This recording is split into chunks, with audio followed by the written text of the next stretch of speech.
A Cards with Michael production. What's up, YouTube? It's Cards with Michael. Another Time Spiral box sponsored by Zecco. All right, let's get to it.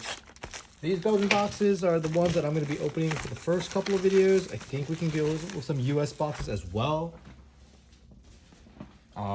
Just to compare the card stock and whatever. But these are what I have kind of on hand. And yeah, they are flimsy boxes. Even case fresh double box. These boxes, well, this is another way you can tell they're Belgian. Just this. It's a solid fold for the US ones. And like I said, Fabrique in Belgium. Let's go ahead, get started, see how the EV or the value of this box adds up. All right, pack number one. Let's get straight to it. Urborg, not bad at all. And a manifold key. Sounds good. Pack number two, let's go. Here we go. Of course, we're going to be using TCG Player for the pricing.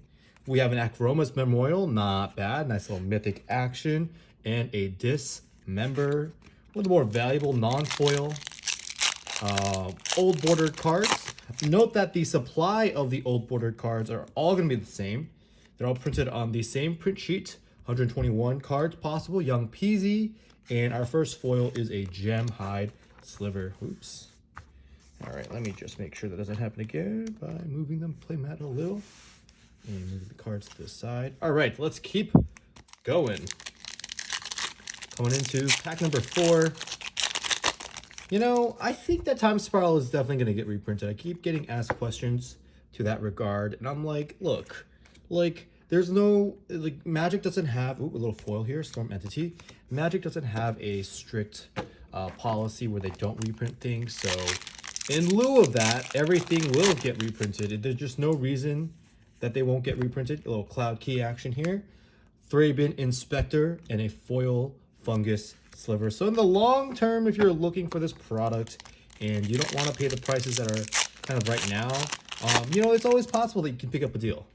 You know, Jumpstart was reprinted and its price went all the way down. Obviously, it's back up now, but you had a window. You definitely had a window, and the window still exists. I mean, Amazon keeps dropping those boxes at $89.99. Like, guys, like if you're patient and you're you know, kind of in the know or just have access to a computer at all, you know, at all hours, it's possible. There are opportunities. Now you might miss those opportunities, and that's kind of a different thing, but there are opportunities to get boxes at kind of like a lower price. So don't worry too much if you're you know, you're like, oh man, these boxes are $350. Like, I'm sure there will be opportunities to buy them kind of in that $250 range. What was Amazon's latest sale of these? I don't even remember. Mangara. Ooh, we got a Yawgmoth here. All right. It's a nice little hit.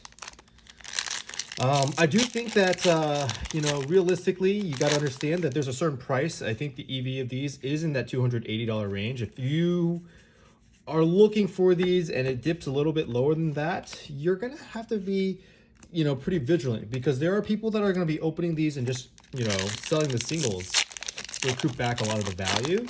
So you know, like, there's a certain point, right? Like, if the EV of the box is high enough, it's really hard to expect too many places to sell it at lower than that. Now, maybe the EV has changed since I last made a video. I haven't checked, haven't had a chance to check. You know, I should put Zecco's little slip right here, just so it's very clear whose box this is for. All right. But, you know, that is the way with Flesh and Blood, or sorry, with Magic the Gathering, Living End. Flesh and Blood is actually very different. Palace Jailer is our old border card, and a Drifter Ildal. Notably, that's our first mythic. I think Flesh and Blood is actually a little different. I think the EV of the boxes is actually high enough, but stores are unwilling to kind of crack too many because the singles are not that liquid. That's at least what I noticed. Now, the higher tier singles, like the legendaries in Flesh and Blood, are very liquid, but the you know, like the common junk, like not many people are buying. Yellow Pitch, something. So, oh, here we go. All right, Ninja of the Deep Hours. Look at that foiling. Old school foiling. Very nice. Great card. Happy to see it. Let me get a sleeve.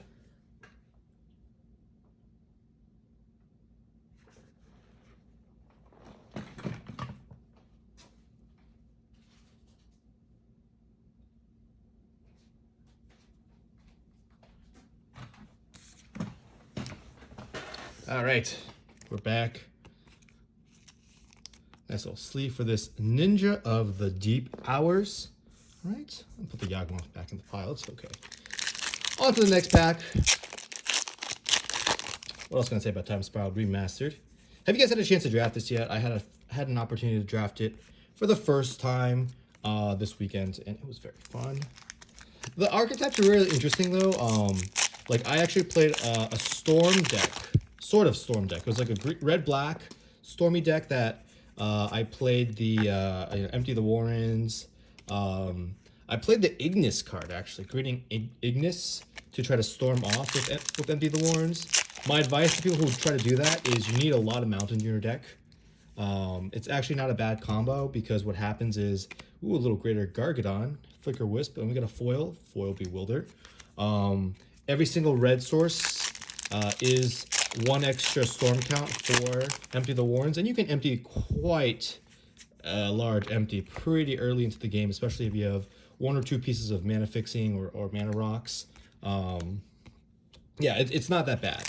I really like it, that type of combo deck, and I think it was I could splash with, like, you know, Paradise Plume isn't bad in that deck. Jorah of the Gitu, Muldrifter, and a Necrotic Sliver. But I ended up losing the finals to John.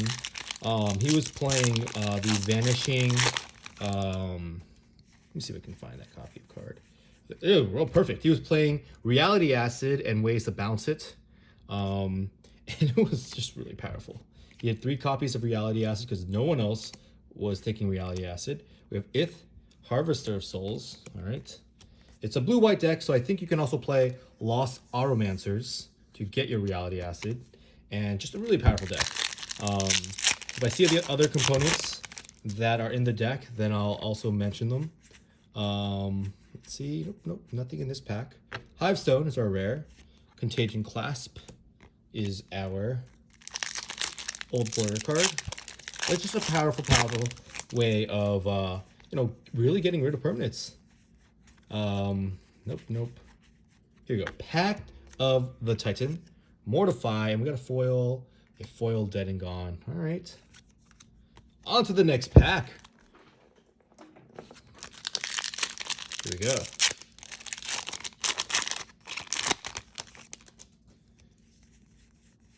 We have ourselves a Dread Return, is our uncommon, Magus of the Future, and a Kiki-Jiki. All right. Coming down to the last third of the box. Really hoping this box is 2 old bordered cards. Hypergenesis, Read the Bones, and a foil rare, Radha, Heir to Keld. All right. Coming down, just about a third left of the box. What other archetypes have you had success with, chat? I mean, YouTube, Rex Sage. All right. I'm curious. Let me know in the comments. I've also had a lot of reports that this product is sold out locally. You know, I think that's a good sign. It's not a bad sign. It's a good sign when product is selling well, and it's you know, just like, you know, most of for this set, it's the value of the old bordered cards, but it would be nice if a set was like, you know, not like the singles are super valuable, but it's just really fun to play. Like that would be a really great reason, a little sliver here, for a set to sell out. And yeah, we're talking Strixhaven soon. I've gotten a lot of messages about Strixhaven. I want to mention, like, if you're really interested in Japanese collector boxes, can you let me know what the reason for getting Japanese collector boxes is? Because I've had people ask me for them, and then, you know, it seems like there's some misinformation going around that the Japanese alt art cards are only in the Japanese collector boosters. It's not true. And even the etched foils are going to be in the collector boosters that are of any language, the Japanese alt art ones. So, I mean, it's not intuitive, right? Like, you have English product, you have Japanese product that's going to have... Oh, here's another piece in that deck, by the way, Clarion Sentinel. You can bounce your Reality Acid, so it becomes a tap this, discard a card, and, you know, destroy a permanent, or make someone sacrifice a permanent. Here we go. Miri the Cursed with a nice little limited bomb right here. Any secret plans? All right. Come on, Zeko. We got 6 more packs. Let's go. Let's go. Here we go. We have a Morgana Petroglyphs, Sigil of the Empty Throne, and an Assembly Worker. All right. 4 packs left. No, 5 packs left. Zeko, can we get you the spice? Can we get you that foil? Here we go. The Nodes and a Dreadhorde Arcanist. All right. All right.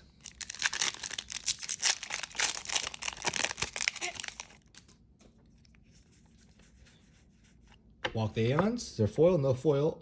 Alicia, who smiles at death. 3 packs left. Let's get the spice. Just opening some packs, doing our thing. Aeon Chronicler, Prime Time, Primeval Titan, and a foil Spike Tail Drakeling. All right, last 2 packs. Hoping for a little old bordered card to sneak in the very end, but no biggie if we can't. Here we are. We have a Sedge Sliver, Arcades the Strategist. All right. Are there even that many defenders? Are there any defenders in this set? Has to be like 1 or 2. Here we go. I know there's a sliver that makes all your slivers defenders. Akroma, Angel of Fury, nice, a little mythic action, and a Rakdos Charm to end the box out. All right, guys, thanks so much for watching. Here's the price of the whole box. Guys, I'll see you on the next one.